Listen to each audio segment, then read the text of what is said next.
Assalamualaikum guys. Kali ini aku bakal bahas sedikit mengenai bank dan lembaga keuangan syariah non-bank.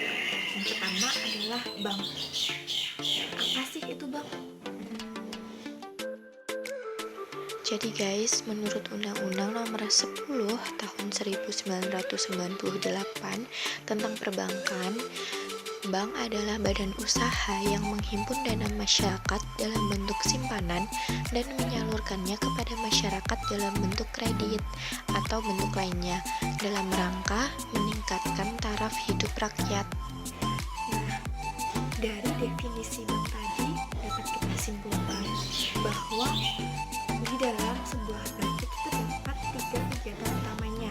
Yang pertama adalah menyalurkan dana, yang kedua menghimpun dana, dan yang ketiga adalah memberikan jasa pelayanan lainnya seperti memberikan jasa transfer antar nasabah bank itu sendiri. Nah, yang selanjutnya ada lembaga keuangan syariah non-bank.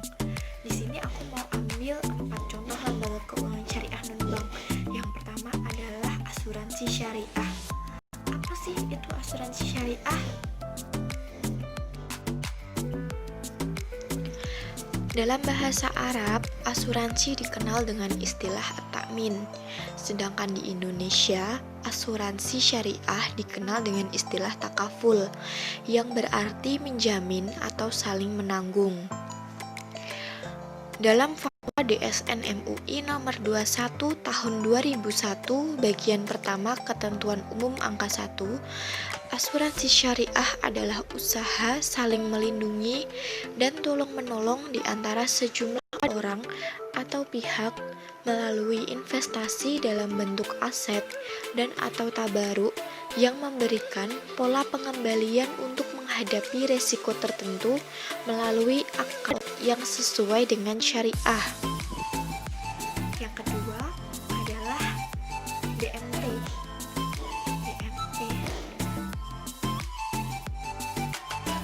Pada dasarnya, BMT terdiri dari dua istilah, yaitu bait al-mal yang mengarah pada usaha-usaha pengumpulan dan penyaluran dana yang non-profit, sedangkan baitul tanwil merupakan suatu wadah yang lebih mengarah pada usaha-usaha pengumpulan dana dan penyaluran dana yang bersifat profit dengan memakai sistem profit and loss sharing seperti pembiayaan murabahah dan mudharabah. Yang ketiga ada koperasi syariah. Koperasi syariah itu apa? Jadi guys, koperasi itu berasal dari kata cooperation yang berarti kerjasama. Sedangkan menurut istilah sendiri, koperasi adalah suatu perkumpulan yang dibentuk oleh para anggota yang berfungsi untuk membantu kebutuhan para anggotanya dengan harga yang relatif rendah dan bertujuan untuk meningkatkan kesejahteraan bersama. Sedangkan koperasi syariah merupakan koperasi yang menggunakan prinsip Islam. Hal ini berarti bahwa segala operasional koperasi ini harus mengacu pada syariat Islam, khususnya fikih muamalah. Koperasi syariah lebih mengedepankan kepentingan anggota serta hadir untuk membantu anggota dalam mengalami kesulitan, serta jauh dari praktek yang diharamkan oleh syariat Islam. Dan yang terakhir ada pegadaian syariah. Pegadaian syariah. Pegadaian dalam fikih disebut dengan yang menurut bahasa adalah nama barang yang dijadikan sebagai jaminan kepercayaan. Sedangkan menurut istilah seperti yang dikemukakan oleh ulama Hanafiyah bahwa rahan atau gadai adalah menjadikan sesuatu sebagai jaminan terhadap hak yang mungkin dijadikan sebagai pembayaran hak itu, baik seluruhnya maupun sebagiannya.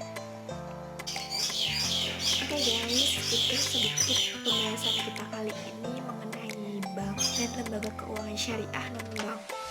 Untuk lebih lengkapnya, kita dapat membaca di referensi lain seperti jurnal atau buku lainnya gitu. Terima kasih atas perhatiannya. Wassalamualaikum warahmatullahi wabarakatuh.